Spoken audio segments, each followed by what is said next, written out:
check! It's English O'Clock! Ang pag-aaral ng English upang madaling matutunan, bakit hindi natin simplihan? Halika! Manood at makinig sa English Teacher ni Juan! Kung bago ka pa lang sa channel na to, huwag kang matakot! I made learning English easy for you! Please like, comment, and subscribe. At pakishare mo na rin sa iba para marami pang mga Juan na gaya mo ang matuto.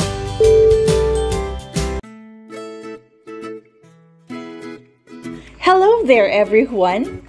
Again, narito na naman ako para sa pinadaling talakayan ng English lesson mo. Here is our target most essential learning competency. Critique a literary selection based on the following approaches. Structuralist Formalist Approach, Moralist, Marxist, Feminist, Historical, and Reader Response. Before you continue watching this video, may I just remind na kailangan ay napanood mo na rin yung mas naunang video natin on writing an independent critique where I had a detailed discussion kung ano-ano ang parts ng isang critical analysis. Yung topic natin today is the continuation. Let's have a short review. Kapag pinabasa ka ni teacher ng isang literary piece at sinabi niyang kailangan mong sumulat ng literary critique or critical analysis tungkol dito, narito ang parts na kailangan mong malaman. Introduction, summary, analysis, and conclusion.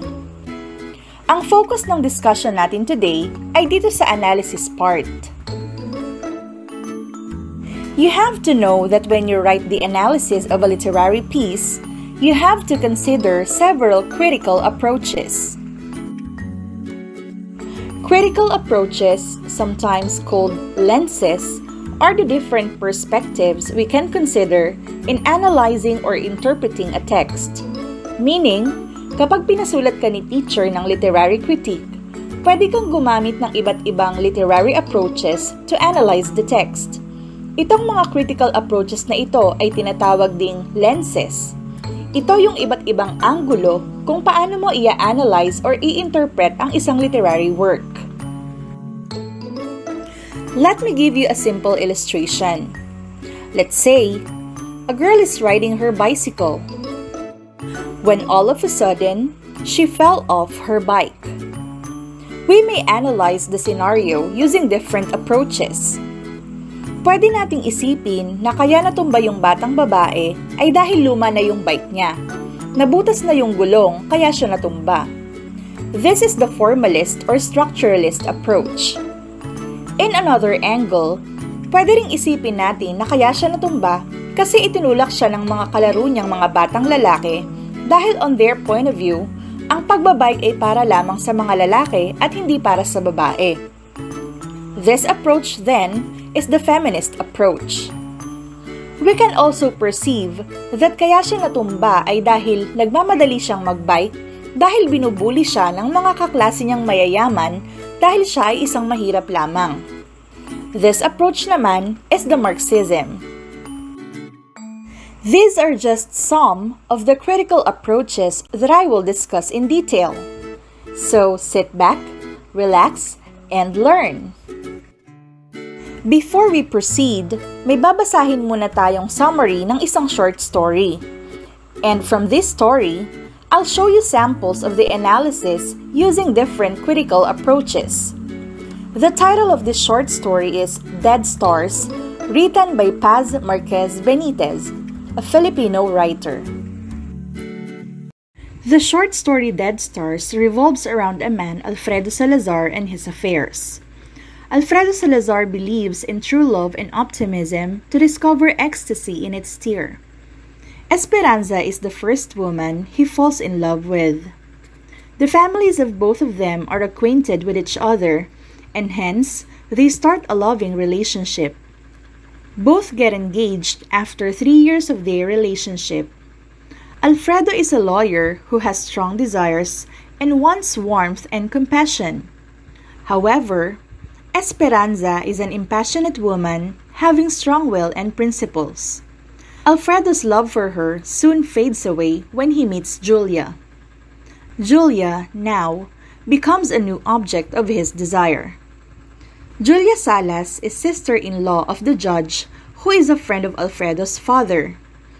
Julia is an optimistic and enthusiastic person, having her own dreams and desires. When Alfredo comes across her, he is strongly attracted to her. On his visit to her with his father, he engages himself in conversation with her and is attracted to her charm. Even he is so passionate that he doesn't disclose his engagement to Esperanza. So as to avoid the discovery of his fiancée, he keeps secrets from Esperanza too. His eyes are doomed when he learns about Julia's return to his native town. With a fear of losing her, Alfredo decides to declare his true feelings for Julia.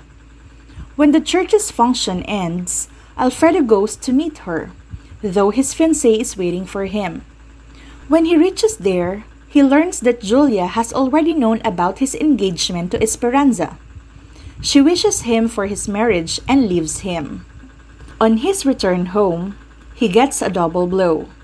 He finds Esperanza talking to her friend about loyalty and faithfulness. Alfredo senses a desire to communicate. He supports the reason for craving and choice over dishonesty. Esperanza soon confesses that she knew about his affair with Julia.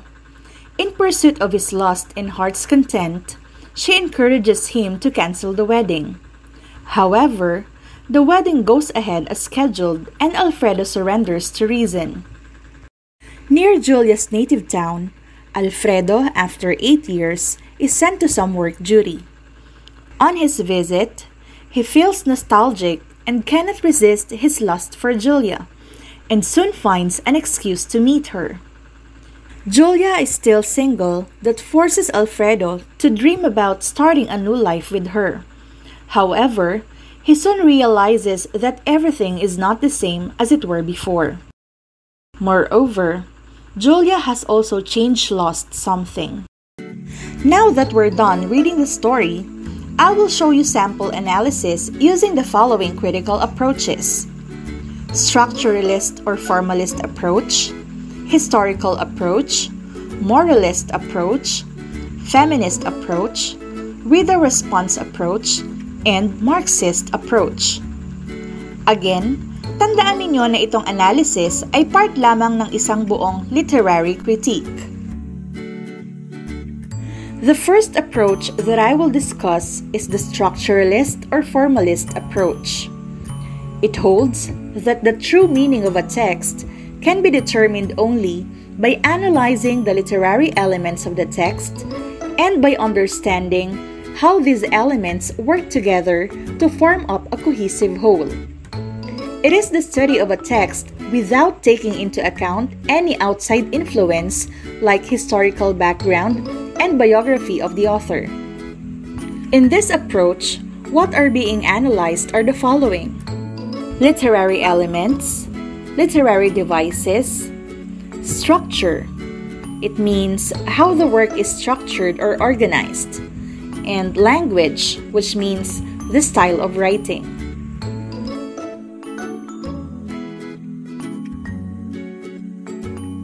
This is a sample Structuralist Formalist Approach analysis. Hindi ko nababasahin ng buo, but in this sample, you will see how the literary elements were analyzed and how these elements work together to help us understand the totality of the text. The literary elements and devices that were analyzed include the structure, narrator's point of view, foreshadowing, types of conflicts, kasama rin ang symbolism, and theme. Proceed naman tayo sa historical approach. It involves the understanding of the historical and cultural conditions that influence the production of the literary work.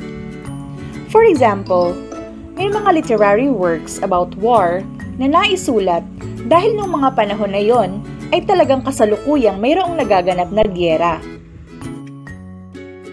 Ito naman ang sample analysis using the historical approach. Dito ipinakita ang cultural context kung bakit naisulat ang Dead Star. And that is to allow us to understand how courtship, marriage, and fidelity were considered in the early 1900s. The third approach is the Moralist Approach.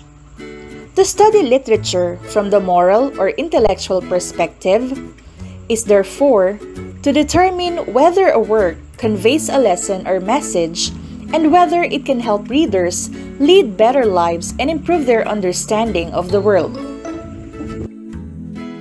Dito sa sample moralist analysis, ipinakita naman ang mensaheng nais iparating ng akda, na hindi dapat na-fall sa temptations ang mga lalaki because cheating can affect relationships and even marriage. Punta naman tayo sa Feminist Approach. This approach focuses on female representation in literature, paying attention to female points of view, concerns, and values. Three underlying assumptions in this approach are: Western society is pervasively patriarchal, male-centered and controlled, and is organized in such a way as to subordinate women. The concept of gender is socially constructed, not biologically determined, and that patriarchal ideology pervades those writings which have been considered great works of literature. So this is a sample of analysis using the feminist approach.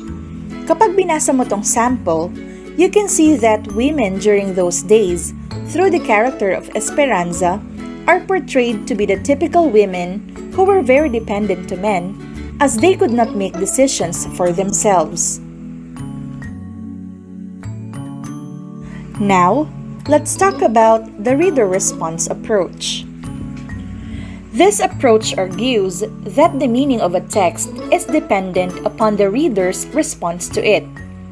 It is more of the reader's own reaction to the text upon reading it that may be influenced by his or her own experiences.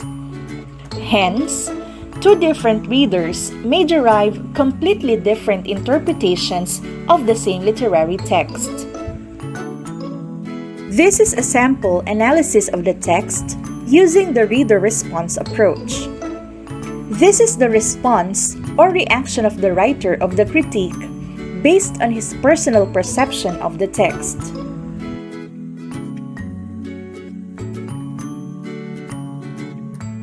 The last one is the Marxist approach.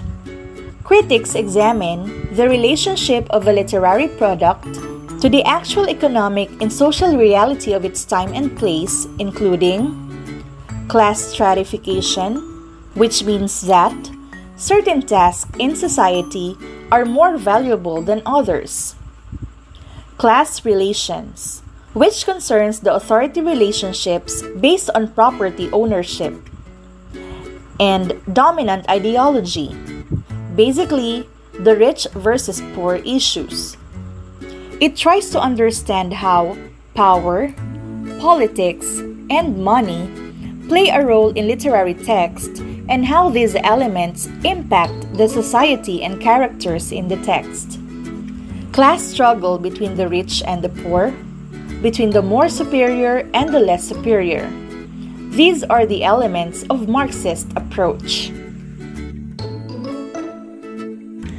Now, for the Marxist approach, ang best example dito ay yung story na The Necklace, which I discussed sa last video natin. This is the story I discussed on our previous lesson about independent critique. The analysis tells us the impact of the social condition in the character of Mathilde Loisel. It tries to show how people deal with their struggle with money as influenced by the materialistic values of the French society. Now that we're done, let me give you some reminders. When asked to compose a literary analysis, you have to follow this format. write an introduction and the summary. Then, write the analysis part using the critical approaches that we discussed. And finally, the conclusion. Now, analyzing a text does not mean that you only have to focus on one literary approach. Kung minsan, we analyze a text using a varied perspective or a combination of different critical approaches to further interpret, evaluate, and appreciate a literary work. So did you learn something today? Sure ako na hindi ka na nosebleed. If you want more of this video tutorial and learn English in a light speed, huwag kalimutang mag-subscribe at i-turn on ang notification button para updated ka sa mga bagong lessons. Ako ang teacher mo, ang English teacher ni Juan. Class dismissed! See ya!